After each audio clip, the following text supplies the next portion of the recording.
அன்புமணியுடன் அதிமுக கூட்டணி வைத்தது சரியான நடைமுறை இல்லை என பாமக செயல் தலைவர் ஸ்ரீகாந்தி விமர்சித்துள்ளார்.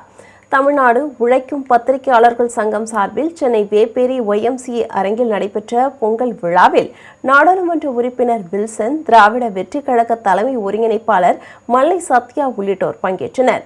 இதில் கலந்து கொண்ட பின் செய்தியாளர்களிடம் பேசிய பாமக செயல் தலைவர் ஸ்ரீகாந்தி, பாமக கூட்டணி குறித்து ஒரு வாரத்திற்குள் ராமதாஸ் அறிவிப்பார் என கூறியுள்ளார்.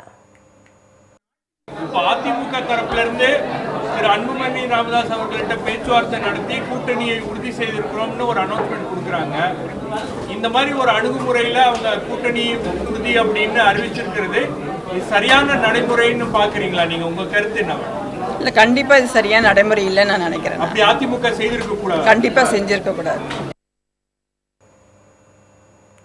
முன்னதாக நிகழ்ச்சியில் பேசிய திமுக MP வில்சன், ஜனநாயகன் திரைப்படத்திற்கு தணிக்கை சான்றிதழ் வழங்காமல் இழுத்தடித்து தவேக தலைவர் விஜயை பாஜக தவிக்க விட்டுள்ளதாக கூறினார்.